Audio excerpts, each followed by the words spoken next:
about to listen to the Dr. Dahlia Show. Sassy, stimulating medical talk radio. Any medical advice Dr. Dahlia Wax gives on her show should not be substituted for an actual visit to your medical provider. And now, here's Dr. Dahlia.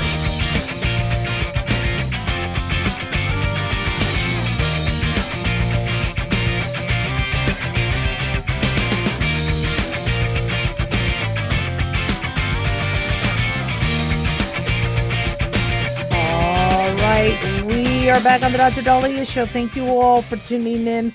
1-877-Dr. 1-877-DOCDALI.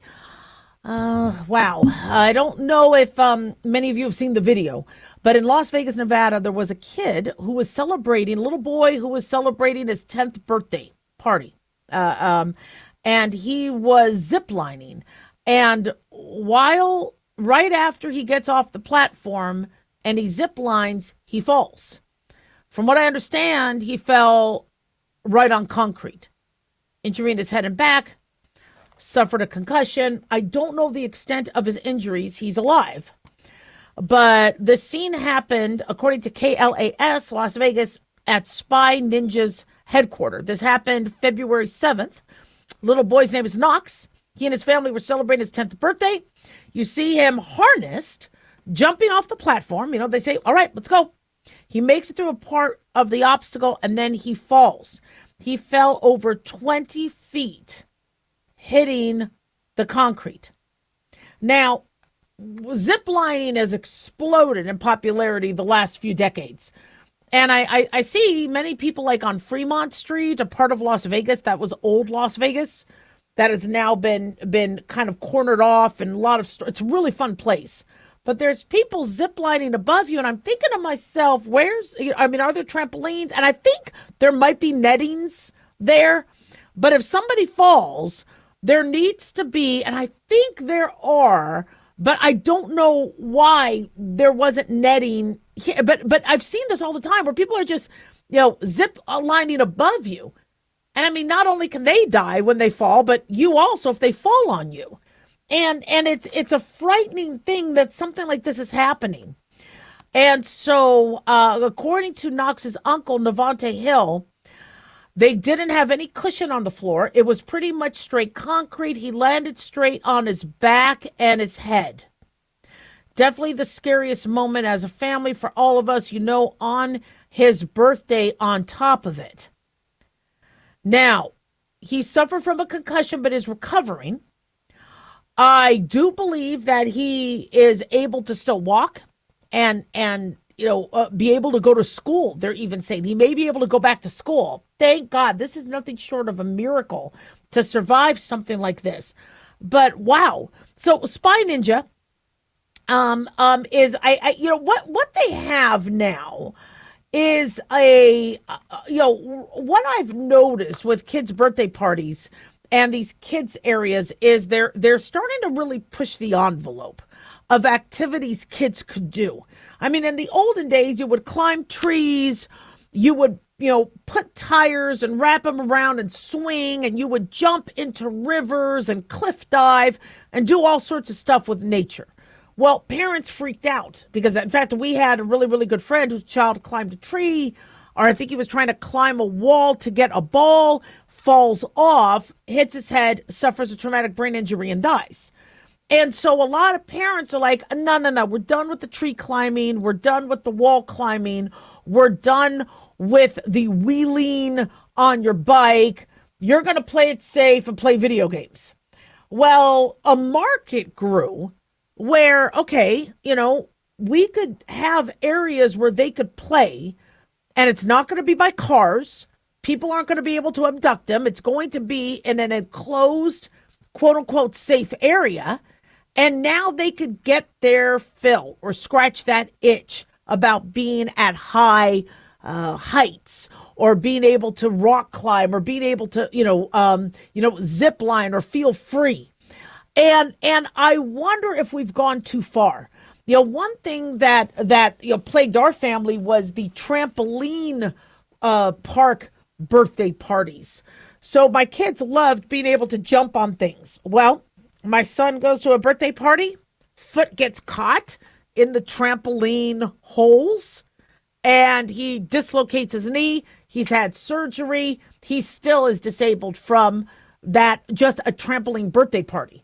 And as a doctor, I keep hearing more and more, what was a birthday party? It was a birthday party. They fell down at a birthday party. They fell off the trampoline. They fell off the high park structure. It's interesting. When my kids were really, really young, there was a park nearby we would take them to, and the jungle gym type of structure had some deficits in it where a child could fall. And I remember when I would identify this immediately, and I would stand there. Even if my kid was already down on the ground, I would like, don't go here, it's open. And one deficit that I saw and vulnerability was they had a fireman pole. So while you were a story up, you could swing down, you could exit the ramp and then go down the fire pole onto concrete or onto the ground. And I don't know who's designing these things and understanding that things happen, things break, people fall. I like thrill rides. I like going to amusement parks, but I would not have my kids do these things because it's dangerous. Although it's now my boys that are asking when they wanted to go to Six Flags years ago. I'm like, I'm going with you. Because if God forbid anything happens, I could at least catch you. I'm thinking to myself, at least I could catch them if they fall off the ride. I mean, it's frightening what we're doing. And I mean, maybe we need to go back to playing outside. Maybe we need to go back to skateboarding and riding our bike with the helmets, with the pads, corner off areas where cars don't drive. So it's a car-free zone. Families can, organize and make sure that they're watching and making sure cars don't come or nobody could abduct their kids. But, we've always had injuries with children, but it seems like now we're having kids do things that aren't very natural. And to see a young child fall 20 feet from a Zipline ride starts to make you rethink, what maybe we need to do different parties and go back to old school. 1-877 Doc Dolly, don't go away.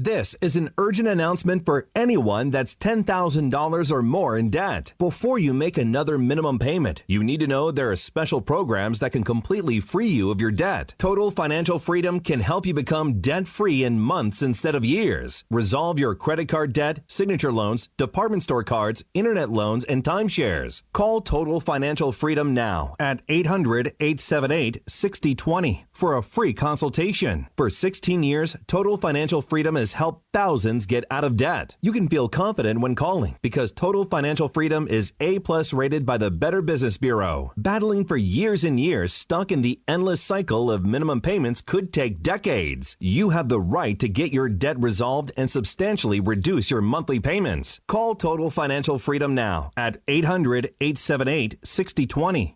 That's 800-878-6020. 800-878-6020. Let's face it, guys, we're living in times where the truth is becoming more suppressed and censorship is increasing at an alarming rate, especially on social media platforms. It's Clyde, and I want to tell you about a safe and secure digital playground we put together just for you. It's Aftermath.media. You get access to thousands of Ground Zero archives and podcasts, along with our private social media groups with your basic membership starting at only $7 a month. Each subscription includes tech support, access to the RSS feeds, along with our own chat room and Telegram channel. In addition, the premium membership includes research study groups, webinars, a document and movie library, a live video stream of Ground Zero, a monthly Zoom chat with me, and other bonus content. Be sure to check out our yearly specials as well. Sign up today while you're thinking about it. Sign up at Aftermath.media. Again, that's Aftermath.media.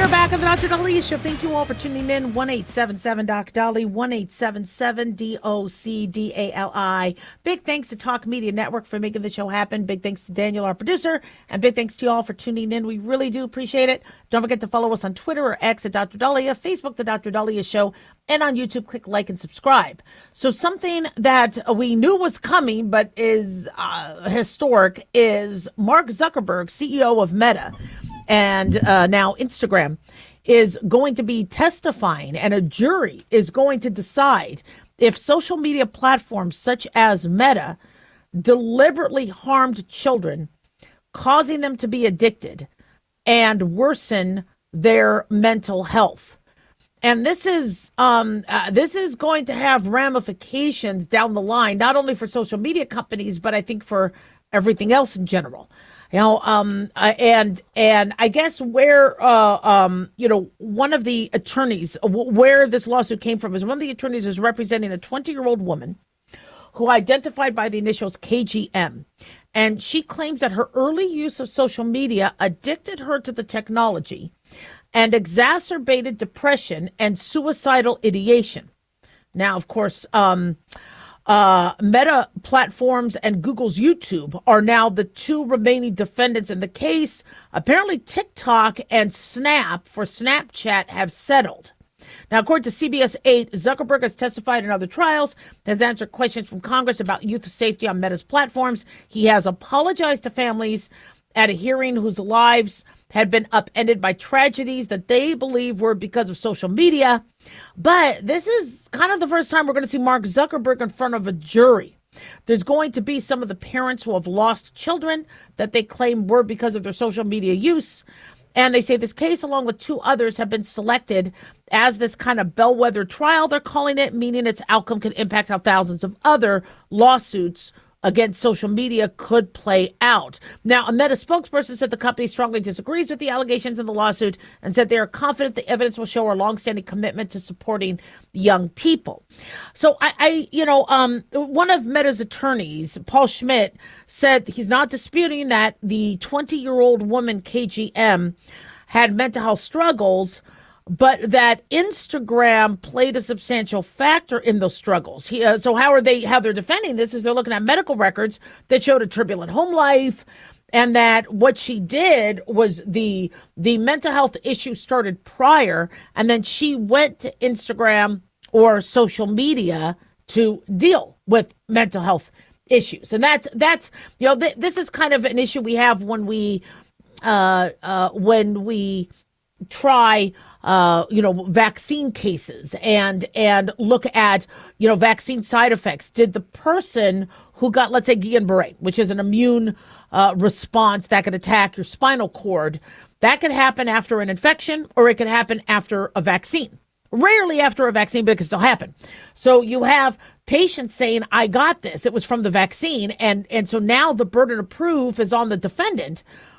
Was it because of the vaccine, or did you get exposed to a virus that caused it? And if there's no evidence, then the case just kind of never goes anywhere. And so, same thing with Meta. Did somebody have mental health issues before they went on social media, or were they completely clear, completely fine? They go on social media and now they get worse. But one argument a lot of parents have is, my kid was not suicidal until they used social media, and then they became suicidal. And, it's tricky because social media, it is a product. It is a private company, but it's also, this is a little different because it's kind of a way of life. Now, you would, meet at the movie theater, you would meet at the mall, you would go to the drive-in in the 50s and 60s. In the 80s, you went to the mall. Well, things happened at the mall. Things happened. The bullies, the breakups, the ghosting, although they didn't call it ghosting at the time, the standing up. And so what if somebody sued the mall, for you attract, this is a thing you make kids do. Kids always go to the mall, and then these things happen. These kids are smoking, they're doing things, and they're doing addictive bad behaviors at the mall. So it's your fault. There was a kid years ago. I remember when I was little, There was a kid who watched the Superman movie and had underoos. We had underoos at the time. Underoos are fun to wear. Wear exciting underwear. So you would wear these like Superman. I had Supergirl underoos, and they were underwear that you could kind of wear as clothes, but they were underwear, but they called them underoos.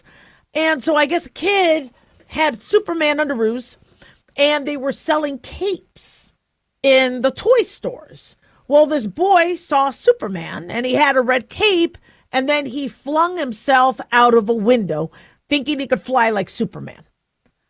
Does Superman get sued? Does the cape company get sued? And so it's tricky because now that there's so much precedent set, we're suing. I mean, look at what happened with the narcotic overuse, overprescribing, but then the fentanyl crisis, where I think a lot of the fentanyl wasn't from doctors, but was from cartels and bootleg and off market underground sales. The pharmacies got sued. I would have never thought that a pharmacy would be able to successfully get sued or settle. But the claim from the plaintiffs was, well, they filled the prescriptions. That's kind of what they're mandated to do. If a doctor gives them a prescription, yeah, they need to, it's on the doctor to make sure there's no drug allergies, to make sure there's no drug interactions. But thank God for the pharmacists for covering our asses going, they don't mix Zofran and Prozac or SSRIs. You can't write that. You can't have a statin and diflucan or whatever. Whatever interactions you can't. There's some drug interactions. These are things that could affect the liver, and so yeah, they may have our back, but they have to dispense what a doctor gives them. That's why they get a pharmacy license. Which makes me think the doctors are getting sued next, because if the lawyers were able to sue the pharmacists and the pharmacists like, we're just filling the doctor's prescriptions, what happens next? Or do the doctors get sued? So now that there's all this precedent set where, well, you could sue this, you could sue this, you could sue that, you could sue, now you're looking at, well, social media. If social media is now the newspaper, if social media is now the Saturday morning cartoons, if social media is now your must-see TV, that NBC would do on Thursday nights when we would watch Seinfeld and Friends and whatever, if that's what social media is, then, they're going to be getting sued left and right, because that's where everybody goes to. It's interesting. I remember a few years ago, they were looking at, it was, I think, even right before COVID, where they were saying to get that employers would not hire you if you didn't have a social media footprint, because they thought something was wrong with you. If you weren't on social media, they would think something was wrong with you. So I remember that there were employee or employment specialists saying, start an account, have it just I'm here. Just nothing really to give them. Don't be drinking alcohol on it. Don't be streaking or whatever. Just some simple stuff. Here's my dog. Whatever. Nothing that's really identifying, but kosher and pretty superficial. Because if you didn't have a social media account, you might not get hired. So, when you look at what society has done, putting so much importance on social media, where that's what, and kids go to it, grandparents are on it, everybody and their mother has an account. Then, where does the responsibility lie? Now, I'm no legal expert, but if Facebook did have, and they're saying there's whistleblowers, where there were discussions or emails where there was intent, there was malice. This is how we get more users. This is how we advertise more. This is how we increase revenue. This is how you capture the people who don't have accounts. All right, now there's a little bit more wiggle room with the attorneys in the cases. Just like with tobacco and vaping. Big vaping, got sued because these kids were being marketed to, when the kids aren't supposed to be vaping. So that was their vulnerability from a legal standpoint. So if Meta and these whistleblowers are saying, look, Meta was trying to get to this vulnerable crowd, now they could be in trouble. So it'll be interesting to see what happens with that. 1-877. But the moral of the story is, parents, watch your kids and warn them. 1-877 Doc Dolly, don't go away.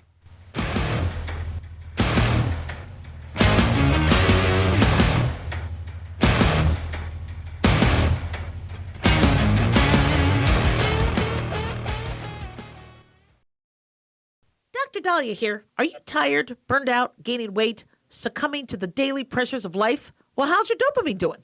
How you feel right now, how you'll feel an hour from now, and how you'll feel next week is completely reliant on your dopamine.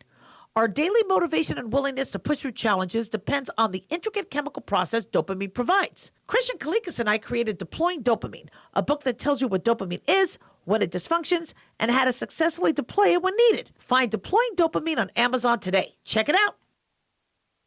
Lisa Wolf here to tell you about our newest website for old-time radio lovers. It's 100radioshows.com. At this site, there are 5 old-time radio shows waiting for you to download free as our gift to you. And be sure to browse the additional 700 old-time radio shows available to you for 70% off by using the promo code RADIO at checkout. This is a limited-time offer, so log on to 100radioshows.com. That's 100radioshows.com.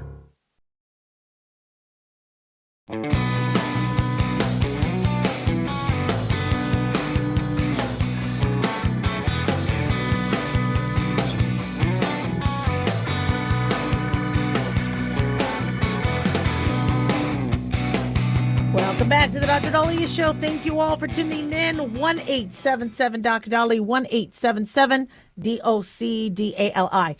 So as I've spoken before about, I'm losing my looks really, really fast. And being that I didn't have much looks, I'm losing my looks slower than I think anybody else, because when you're already down here, it's not that much of a drop, but it's dropping. And so I'm posting fewer pictures of myself online. And you're like, thank the Lord. Hallelujah. Praise the Lord. Yes, I've heard your prayers. But one thing that kind of wet my whistle, just kind of got me a little excited about posting, are these AI characters. You go to ChatGPT or OpenAI or one of them, and you say, make a caricature of me. Well, of me and everything I do and everything you know about me. And, they might need a picture. Although what I don't understand is ChatGPT always, whether I give them a picture or not, has me in really voluptuous breasts. And I don't like that.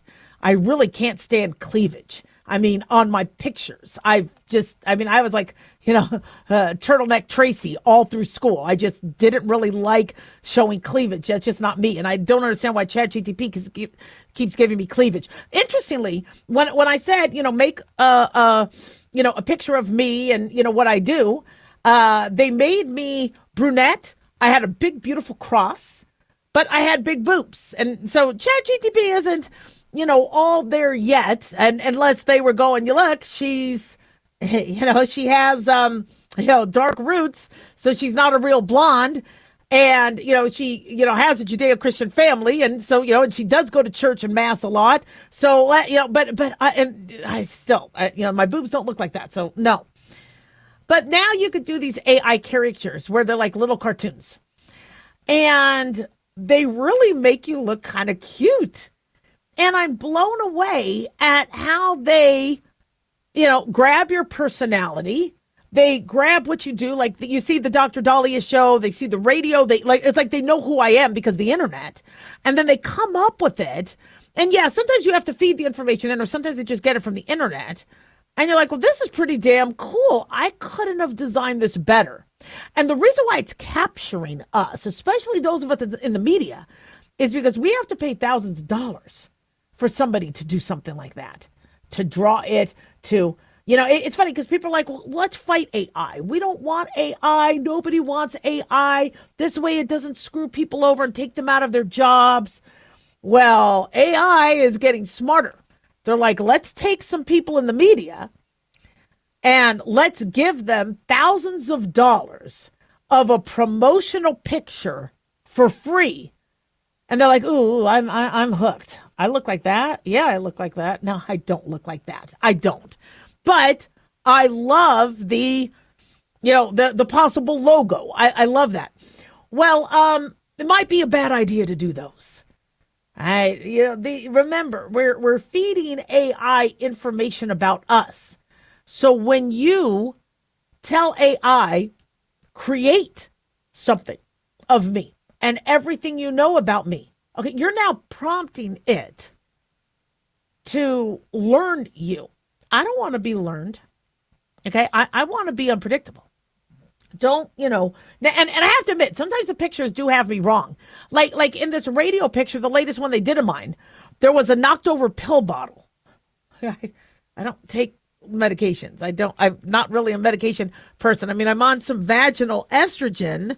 I mean, but they had like a knocked over pill bottle. Somebody said it was vitamins. So it looked like a vitamin bottle. Okay, but where did they get that? So now I'm thinking I need to really get on the internet and figure out why do people think I would have where's ChatGPT getting this? Unless they think we're talking about medications and a bottle with knocked over tablets looks more appealing to the eye in a cartoon than just a random bottle type of thing. Yeah, okay. But a few years ago, I mean, I should take my own advice. Remember a few years ago, I think it was around 2020, where there was a Chinese company, multiple Chinese companies that would take your face and put it into Lord of the Rings, one of the characters in Lord of the Rings. And it didn't look improperly added. And so I did a video of me and Pretty Woman. And I liked the body I had. I mean, it looked like me. And I was like, oh, this is cool. So then, I'm telling my friends, and my friends are like, oh, yeah, do Lord of the Rings on me, or do Jurassic Park, or do whatever. And so I'm making all their friends' videos. I'm taking a picture of them. And then I was like, whoa, wait a second. Who's this company? And when you look it up, it was somebody from another country. And then you started to see warnings online say, no, not the best thing to do. That could be dangerous because now people are learning you. They're using your image. Look how easily they could transpose your image into a Lord of the Rings movie. I mean, as much as I want to be Arwen making out with Aragorn, I don't want to be scammed later or have identity theft or somebody say, look, Dahlia robbed a bank. I don't want that drama. So I stopped doing those. Well, everybody else stopped doing those. And now you don't see those movie things anymore. Those companies are gone. But now we're starting to see these AI caricatures. And AI has to learn us. Now, I don't think it's going to be like Terminator 2. I mean, do I really think they're going to turn around and kill us? No. But what I do fear about AI and learning is if some politician poses the question to AI, going, what do we do about the lack of funds for Medicare and Social Security? And we don't have enough funds for our growing population of seniors. Well, what worries me is AI's answer is going to be, well, then don't, decrease the population size. Don't let 80, 90, 100-year-olds, don't enhance their longevity. This way you narrow down. That's what I'm worried, AI could do. Or if somebody says, look, we have an issue with world hunger. What do? Well, AI could say, sterilize, have less babies born. I mean, that could get dangerous, especially since, people are putting so much weight and stock into AI. Now, you hear people saying, Dr. Dahlia, nobody's going to trust AI. Nobody is going to let AI make any major decisions. Well, they're already using AI in medicine. They say AI is adding to the benefit. We're seeing all these studies saying AI is picking up things better than humans. Oh, yeah. It's only a eyelash away from us really surrendering to AI's superiority if people keep making mistakes. or not coming to work or costing the employer too much money. So here we are. AI needs data. It needs more data. It needs to know what makes Dr. Dahlia tick because it wants to sell to Dr. Dahlia. And interestingly, the ads that pop up, it's like, like I want to be hiking a glacier with the kids. I got a really good rate on a Southwest Airlines trip to Alaska this summer. So we're gonna do like a glacier hike.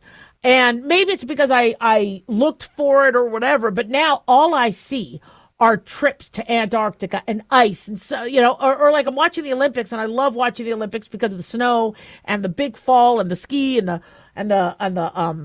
I just love watching snow and skating and all that. And now, it's like it knows me, and that's a little scary. Maybe it's because I'm used to my husband going, really? That's not your favorite color? No, pink is not my favorite color. It's blue. You've been married to me how many years? And so I think AI sends me stuff that's blue. How does it know my favorite color is blue? This is scary. So doing these AI caricatures may be feeding the beast. We got to be careful, people. 1-877 Doc Dolly, don't go away.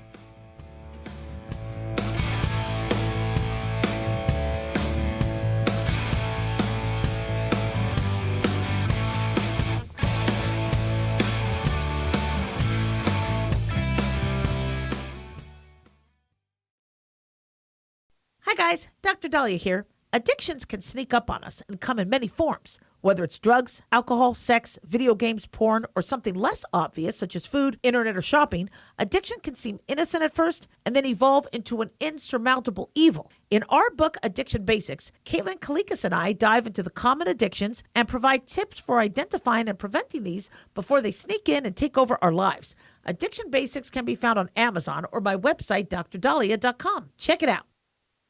Have you ever thought you'd like to buy and sell houses but didn't know how or where to get the money? My name is Ron LeGrand, and over the past 40 years, I've bought over 3,000 houses without using my money or credit and taught thousands to do the same. Today, even in a virtual environment, we buy nice houses in nice neighborhoods using no banks, realtors, contractors, or other costly entanglements, and build huge cash flow and wealth without the hassle of tenants, all without credit and little or no money. You don't need a license or experience, and I'll show you exactly how it's done. Text FREE to 99799, and I'll send you my free training. I promise you I'll change the way you think about real estate and open the door to a new lifestyle that doesn't involve risk or rehabs and can quickly replace your current income. Text FREE to 99799, and let me show you how to take your life back and build cash flow and wealth from your home. That's FREE to 99799. Again, FREE to 99799. As an organ donor, your story doesn't have to end. The good in you can live on. In fact, you could save up to 8 lives and restore sight and health for many more. Sign up right now online as an organ, eye, and tissue donor. You'll be happy you did. And just maybe, someone else will be happy too. Go to organdonor.gov. It saves lives. U.S. Department of Health and Human Services, Health Resources and Services Administration.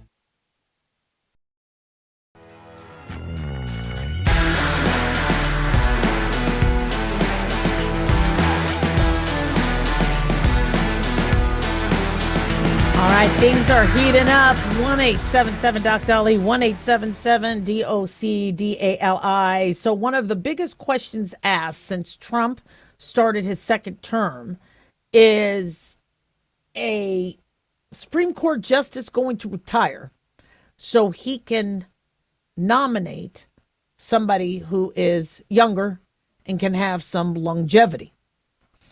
And this has been a conversation that has now gone on for 11 months. And so now the rumors are swirling.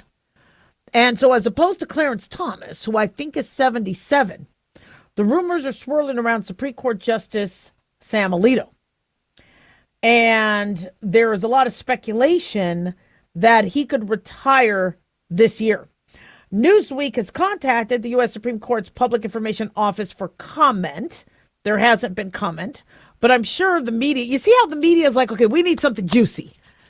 And what can help now that ICE pulled out of Minnesota, and so there's less of that drama, that they could cover.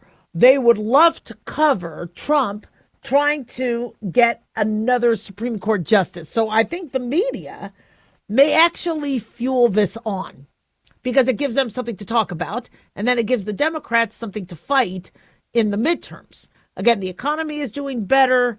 We still don't have the Russia-Ukraine war ended, but the border is secure, gas prices down, medications are coming down with the Trump RX coupons, things like that. So Democrats need something to to criticize Trump on. And so one thing they think they could rally around is the Supreme Court, and then the argument where, well, we need to pack the Supreme Court. And so, is it a good move for Trump to take advantage of this or not? I think most people, even the GOP, would say if he could get another Supreme Court justice who's younger, it's going to be in the GOP's best interests. Again, I really struggle with the idea that there's right-leaning and left-leaning judges. It makes no sense to me that a judge who is always supposed to be neutral, right, will consistently vote with the liberal side of things or the conservative side of things. It just, there's got to be some common sense type, rulings. And sometimes we do see unanimous rule with the Supreme Court. But oftentimes it's very split along party lines and who nominated you. Well, I believe Sam Alito is the second oldest, next to Clarence Thomas, who's 2 years older. And him retiring would give President Trump the chance to nominate a fourth member of the Supreme Court. He, I believe, is hitting his 20-year anniversary of being on the court, which is from what I understand in history, the 20-year mark kind of is a nice tenure, kind of a nice transition point to say, you know what, this is why I'm retiring. And so that's why there's a lot of speculation, because when people said, well, if Trump wins, he'll be able to put somebody into the Supreme Court, to just have somebody randomly say, okay, you know what, I'm going to call it a day, that starts to look sus or suspicious.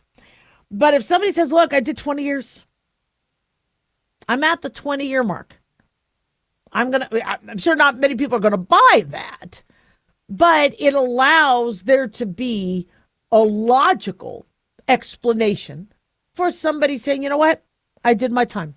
20 years is a lot. Especially when you have the Democrats keep saying we need younger people in office. I mean, look at Rahm Emanuel saying there needs to be an age cutoff for people in public office. So you think, okay, well, then they'd be happy that Sam Alito at 75 is leaving. No, they're probably not going to be happy about that. So he was nominated, I believe, by George Bush. And so they say openings in the first 2 years, according to Newsweek, of a presidency are common. 8 of the past 10 presidents had at least one Supreme Court justice vacate so they could allow, another nomination. Now, this would be Trump's first nomination in his second term. But people are going to look to, but he was able to nominate 3 others in his first term. So he gets to nominate a lot. But technically, this is a presidential term. It's a new presidential term. And he's been in for 11 months. Why now? Well, there's a election coming. If Republicans lose the House and the Senate, it's predicted that they'll lose the House but not the Senate. But still, the Senate, it could be very, very tight. And if the Republicans risk not being able to get their nominee through, usually, through the honor system, the president wins his nominations. If Obama wanted somebody, if Biden wanted somebody, if, the president gets their nomination. But if it's late into the presidency, like Obama's, then they would say, nope, what we need to do is put it off to the next one. So now I think precedents are set that if a president wants to nominate somebody, it's got to be earlier into his term. which means this year, his second term before midterms, seems ideal.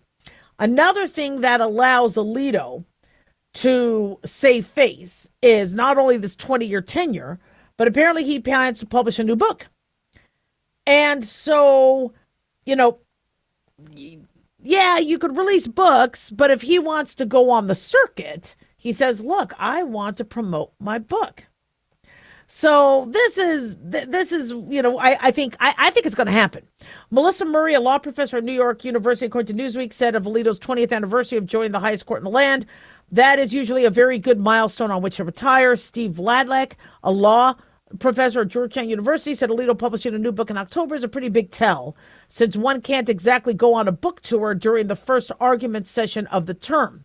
Court watcher and lawyer David Lat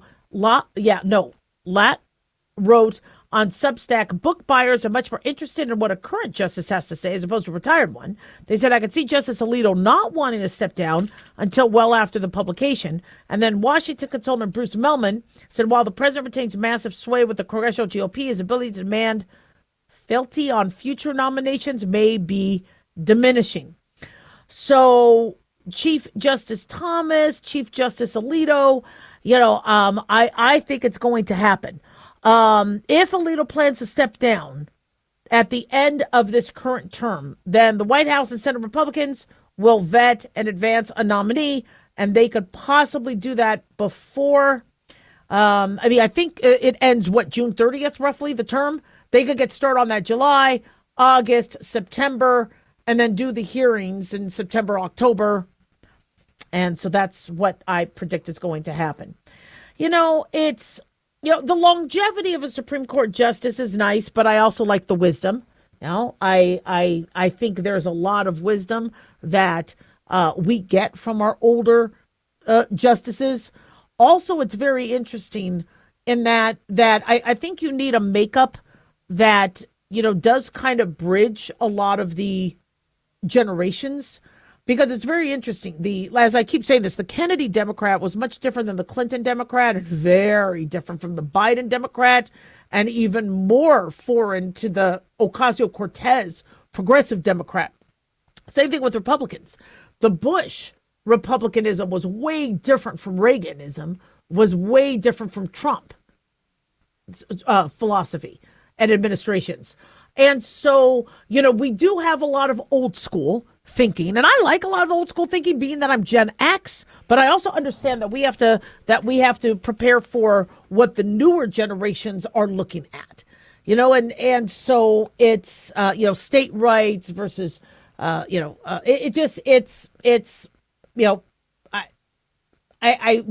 have a very, very split, very divided country, and our Supreme Court is divided. I'd really, really like to see more neutral, but I don't think it's going to happen that way, especially when some of these cases the Supreme Court has to rely on, makes or breaks an administration. 1-877-DOC-DOLLY.